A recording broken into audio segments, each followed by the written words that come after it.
Hello, it is on this day, August 4th, 2022, that I finished Abaddon's Gate, Book 3 of The Expanse.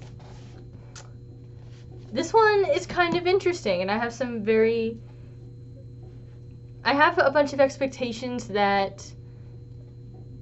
Let's reword this one last time, I'm sorry. This book caught me off guard, in a very weird way, and we're going to spend a lot of this video talking about why I think it's very interesting how this series is progressing in particular. With that, let's just hop in on spoilers. Let's just go for it. The first note I want to say is just starting from the beginning, prologue. Prologue, like the other ones, definitely catches your attention pretty damn quick. The prologues are very good at smacking you in the face, very good at getting your attention. I love all the prologues thus far. This is definitely the most okay seeming prologue. If you've read the series, you probably know what I mean, but this prologue was the most deceptive until it really caught you off guard and you were dumbfounded. And that's the basis for the book. So this series is still just acing its prologues out of the park. They really catch my attention very quick. Just like the previous two books, we have new perspectives all over again, learning new characters all over again. And I kind of like it. It's kind of, I've never had a series do that before. I've always had series that is very consistent with its perspectives for the most part. Mistborn has some variants, but this series, it is like a reset every time except for one character. So it's fascinating to always be meeting new people. And it also means that you don't know if you will continue to know characters. This might be the only time you'll see that character in this book. So it kind of has an interesting weight with every interaction you have with characters. Apologies, I'm just going to repeat what I just said. It adds a different kind of weight every time you interact with those characters. You don't really know if you'll see them again, and you kind of take the time to savor the scenes you have with that character. Speaking of characters, in my previous reviews, I talked about how this is a series where no characters are really popping out to me. There's no characters that I'm really getting attached to. A lot of series, Mistborn, Powder Mage, Dresden, Codex Alera, go down the list. Most of the book series I've ever read, I hook onto characters. I am really big on hooking onto characters, and I kind of... what's the word? It's not that the characters lead the story for me, but it's just that I just really like characters. I love seeing their interactions. I like seeing how they behave and thinking the character through. This series, for some reason or another, I still haven't been able to place why, I've been struggling to have those characters pop out at me. There's a lot of characters that I have just medium emotions at. Neutral. I just feel neutral towards them. And it's very weird. So coming into this book, last book I liked Aversarla the most. Aversarla was my first character that was starting to pop out a little bit, but she still isn't on the level of any other series I've ever read. This isn't a bad thing, it's just something that's fascinating to me. Anyway, coming into this book, Aversarla is my favorite. I have a new favorite, Anna. She is still not popping out to me the same that other series do, but I still like her. I was still cheering for her the whole time. She's the character that I was strangely really invested in, even though most of her religious speeches and those kinds of things just go right over my head, to be honest. I'm just not knowledgeable. I don't know what half the words she says regarding that mean.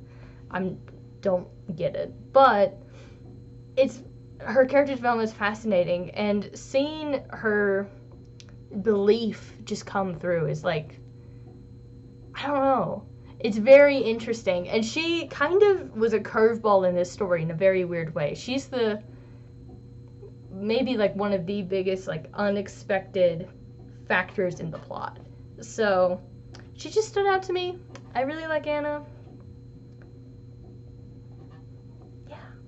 I could appreciate Bull as well. Bull was a character that I want to know more about. I want to know a lot more about his background. I want to know his interaction with Fred, all those kinds of things. So that's a character I just wanted to see more. I don't think I've crossed into spoilers. I'm kind of being vague, but Bull's a character I wish I knew more about. I think that's it.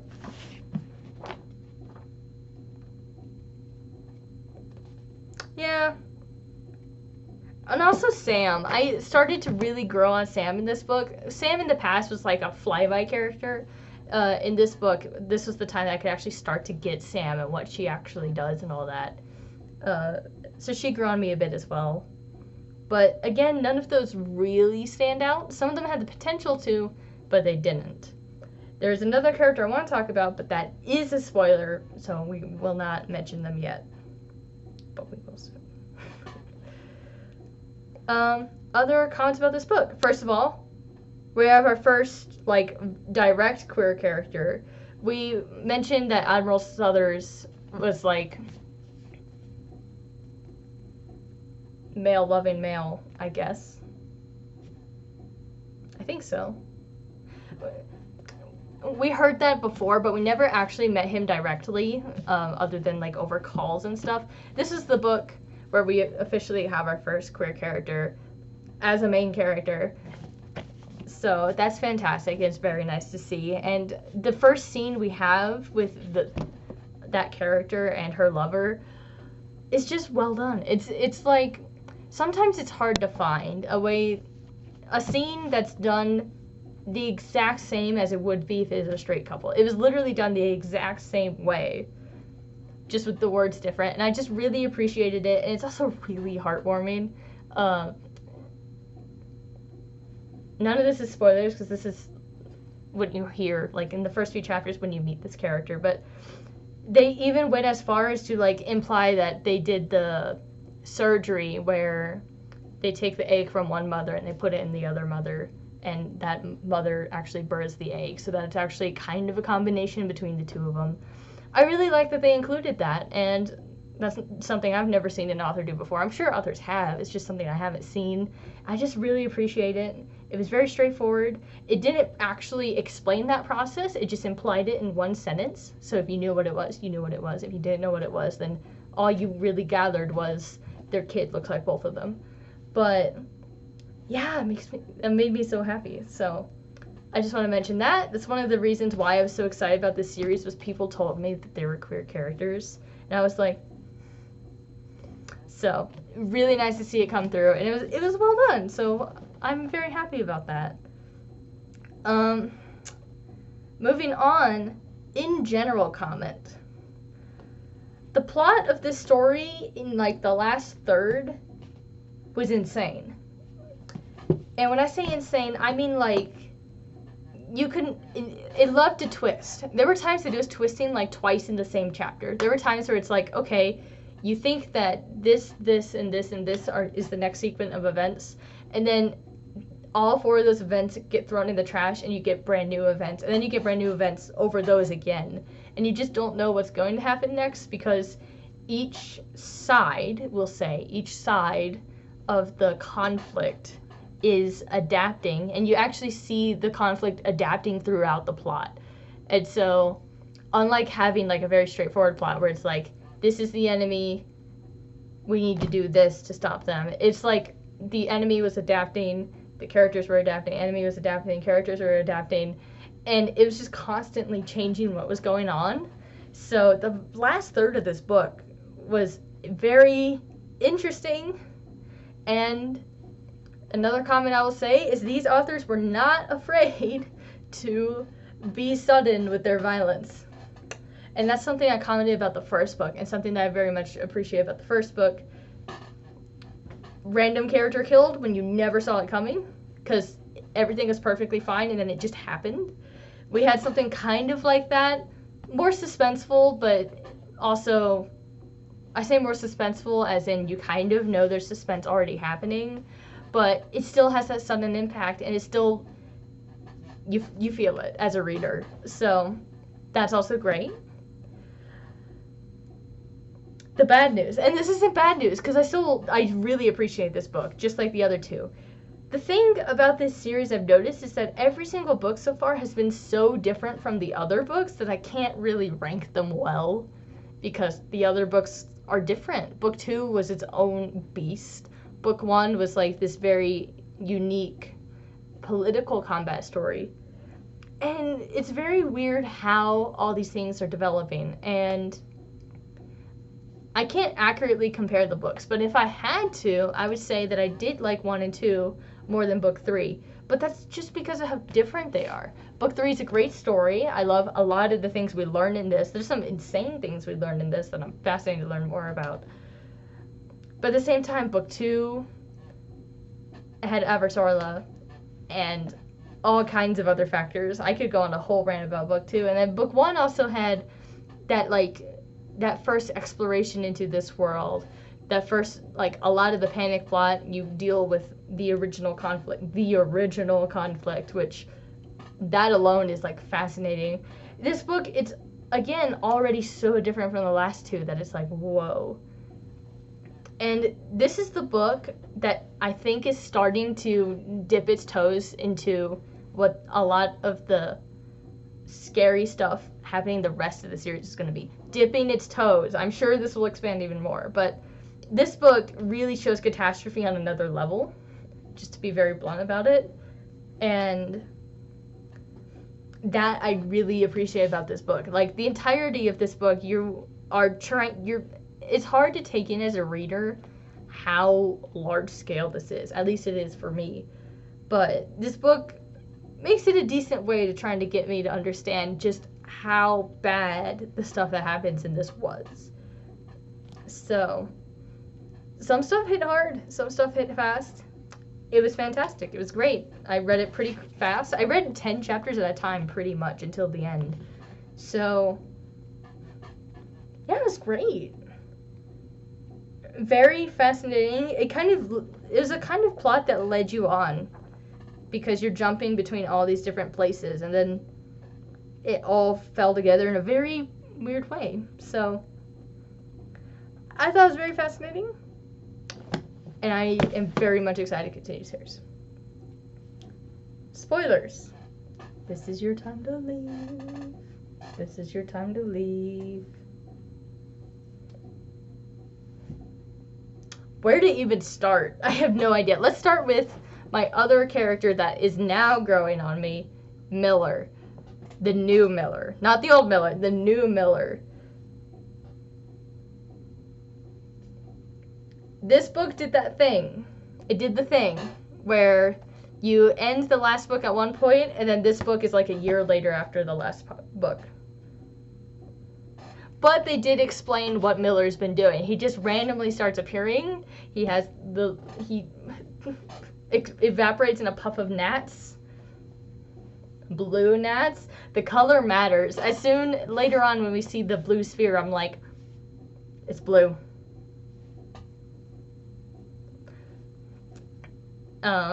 So he's very fascinating, and his appearances are fascinating. The way he leads Holden, the way Holden makes false assumptions based on Miller, and the way that possibly there are different types of interactions with Miller.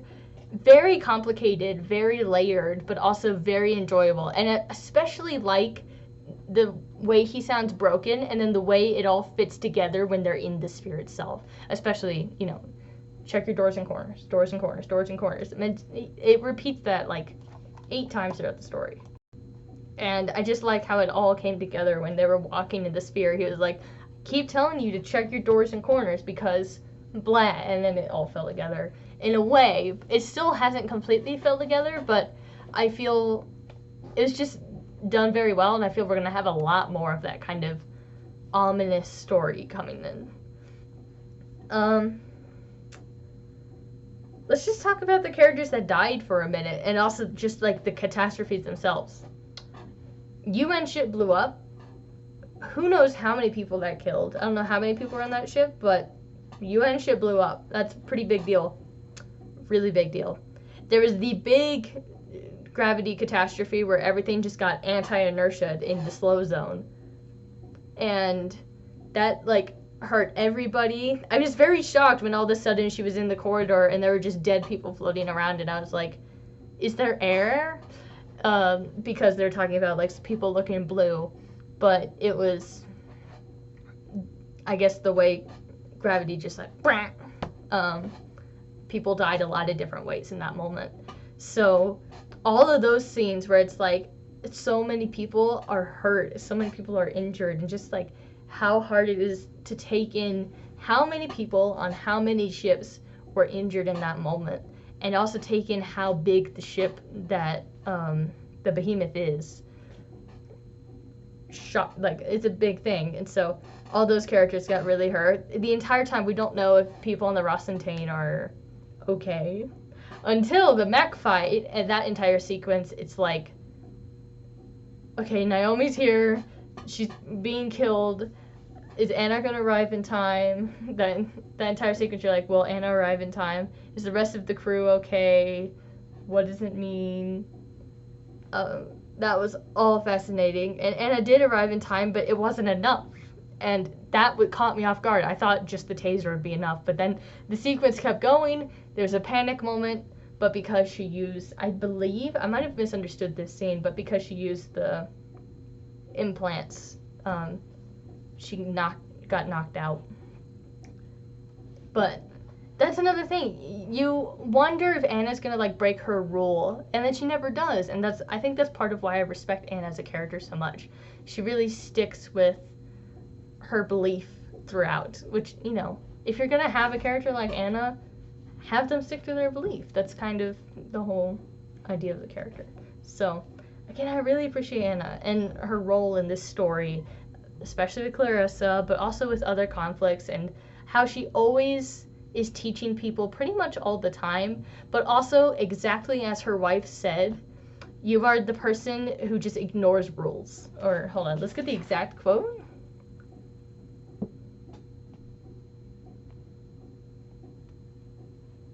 People who don't ask permission. That came up like more times throughout the story. Like, she remembers her wife saying that to her. They need people like you, people who don't ask permission.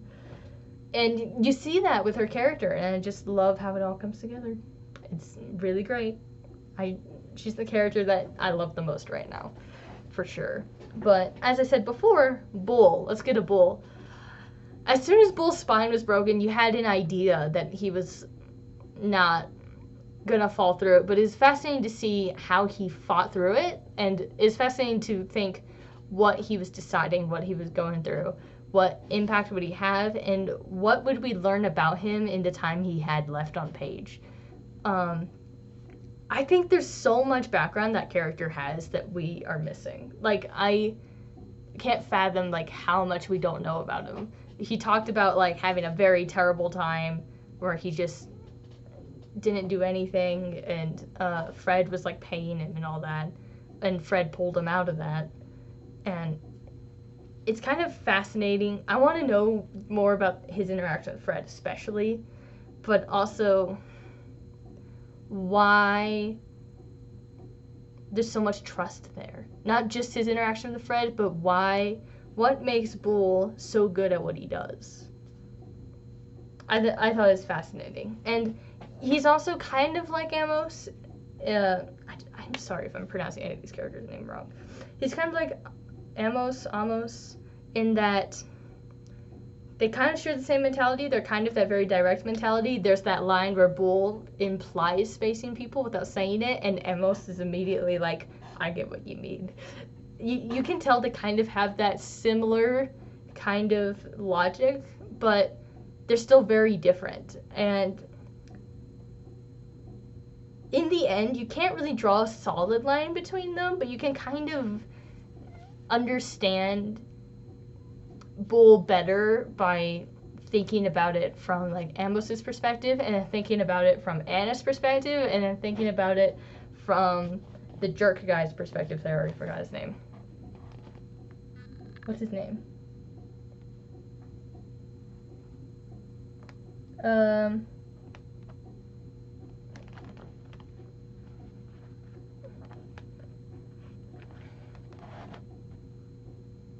Ashford. That guy. if you look at Bull from all of those different perspectives, you see a completely different person. I think it's fascinating to think about how the perspectives in this story completely switch how characters are perceived, which leads me to Holden. Holden is a character that everybody who doesn't personally know him kind of frowns on.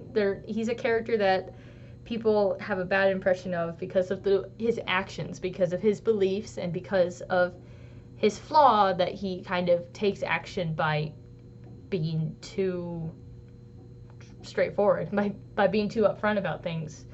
He causes problems just because he's doing something he thinks is right, but it doesn't help. And it's fascinating to see how characters hate him, and then when they meet him, they're kind of like, I can kind of get this guy.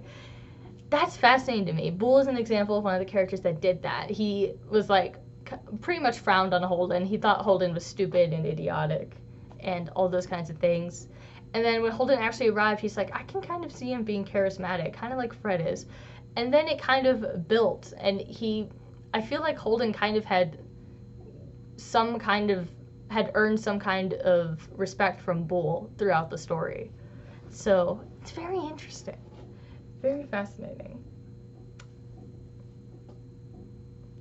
And he's definitely growing as a character, but he's still stuck in his ways as well. So he is adapting as a person, but he's still stuck in certain types of his beliefs, and he's Holden. He's pretty much like the character you've built the most on, and it's very interesting to see how he's the same, but he's also different, but he's still the same. It's weird, but it works.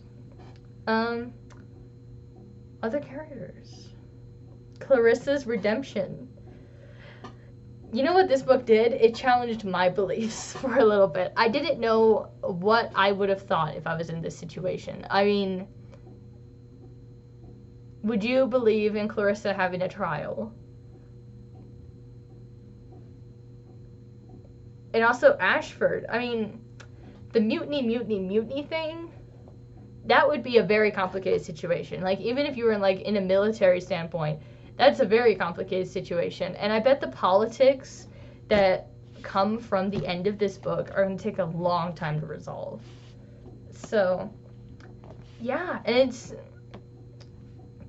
really what a lot of this book was challenging was the idea of, like, taking violence, choosing violence, because we are out of options, is the way that Anna put it. Again, this is why Anna's such a great perspective in this book.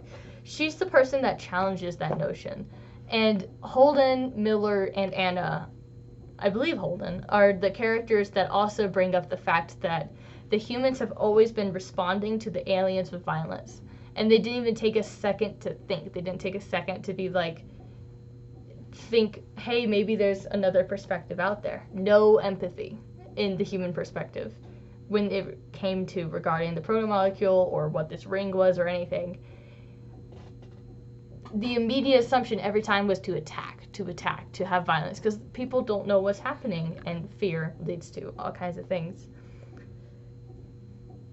And the way that they challenge that notion in this book, the way that they're like, if you were an alien and you showed up, and the first thing that happened is a gunshot, like a freaking fast, what's it called? A racer, like a racing the spaceship, just went, phew, and then it went, phew, it stopped. Again, that scene was insane in the prologue. I had to reread it 4 times to really take in what happened, but wow. If you were an alien species, or you were something that doesn't understand what's happening, not even an alien species, but just a foreign thing that's like programmed to do something, like a computer, something attacks you and you have to stop it, and you're just like, well, that was dangerous. Let's just not let that happen again. And then gunshots go off, and you're like, gunshots are dangerous, let's not have that happen again. Like, really, in terms of the story, it's protecting itself, but none of the big figures in the story really paid attention to that until it was too late. And I don't know, it's very fascinating how that came together. And again, all of Anna's comments about violence and how much she hated it as it was happening because they ran out of options. And in the end, it still happened. Like, violence was the route that was taken, but at the same time, Anna never fell that far. She, even though she doesn't like violence, she still appreciated, like, Amos taking the time to protect her, because they would have died if he didn't. And she still believed that she could have an impact. She still believed that she could do something. So she called up to the control center and did her part. So she's definitely the character I like the most right now. I don't love her. I am really happy for her to be back to her wife. I don't know if we'll actually see her again. Solid question mark. But just her impact on the story alone has really left an impression with me. And favorite character so far. I really like Anna. Anybody else? I think that covers a lot of things. Oh, let's talk about the end with Holden talking to Fred. Fred was talking about how he decided to leave the behemoth there inside the ring. Now that they can leave the ring. He decided to leave the behemoth there inside the ring to serve as the last gas station. I love that analogy. The last gas station before you go out into the stars. And humans now have access to other solar systems, supposedly. These may be solar systems that have been murdered and killed. These may be solar systems where the sun exploded. I never really gathered what is beyond those gates, but the gates are open. We know how humanity's gonna go. Humanity's gonna explore those gates, because we are humans, and humans are stupid. It's true. Humans are stupid. So, we'll see what's beyond the gates, I guess.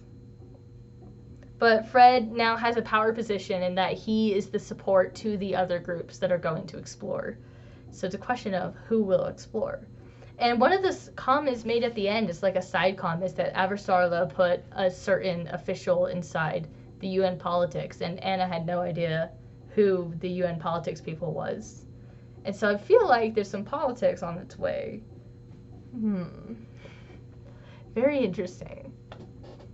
There are so many different ways this story can go from here. It just opened all kinds of new doors, and I cannot even begin to predict what's next. So, yeah, overall, great book. All three of these books have just been fantastic so far. And again, they're all so very different. I can't really compare them to each other accurately. They're just good books. The series has not slowed down by any means. And I would say it's definitely picked up speed, just in its own unique way. So I'm fascinated to see what the next book holds. And that leads us to what's new and what is next. Take a guess. What is next? I wonder. Let's just take a gander. What's the name of the character for the prologue? Oh.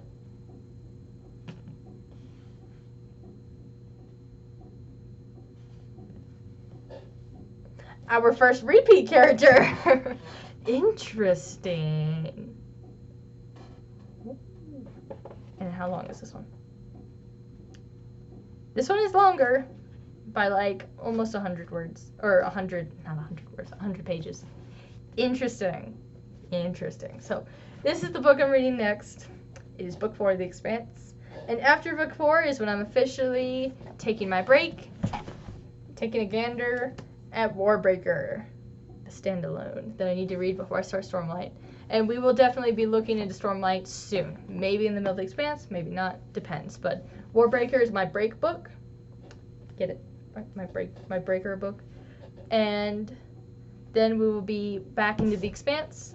And honestly, I should be able to finish The Expanse by the end of the year, unless I get stuck on Stormlight. So, really depends, but I've started renting out the audiobooks for The Expanse ahead of time in case I can't buy the books, which is going to be a problem soon, because book 4 is the last book I own. I haven't bought the next ones yet. And also because I'm going to be doing school, and sometimes reading physical books during school is hard. So I'm starting to, did I say pre-order? I'm starting to place holds through my library on the audiobooks ahead of time. And any new books. I have a new book on the way. It's not here yet, but for my birthday, which is this Saturday, my Grammy insisted on buying me something, so I told her she could buy me a book. And what I got was the UK edition of Elantris. So I will officially have Elantris as well. I can read Elantris before I do Stormlight Archive, just to get it out of the way and learn about that part of the Cosmere. And then we are into Stormlight pretty much. And the only 2 books I will need to buy after Elantris is Rhythm of War. Part 1 and Part 2. So soon. Last thing I want to say, actually, I'm going to toss an announcement at the end of this, but the last thing I want to say about books is that I officially found out that, yes, the first book of the 4 secret books from Brandon Sanderson is in January. So, if it's possible, solid question mark if it is possible, but if it is possible, if we can get through part of Stormlight by January, that is my goal. So, The Expanse, I might start binge reading. We shall see, but I want to be able to at least get partway through Stormlight Archive before those mysterious leatherbacks show up at my door. On that note, final announcement. I've been meaning to do this for a while, but I keep forgetting. I'm just going to link my Twitch at the top of my YouTube channel, because I've been streaming like 4 to 5 times a week, every week now. And sometimes I read in the middle of the stream, so I figured why not link it, because I've just been streaming so much. And it's usually just me sitting there, or it's me and one friend. So I figured why not link it. I stream sometimes. I mostly play Rainbow Six Siege. I know. But sometimes I read, sometimes I play other games. It really depends. So I'll link my Twitch on the YouTube banner. That is all I had. And today we finished reading Abaddon's Gate. And Cibola Burn is next. I'll see you all when I finish that book. Bye-bye.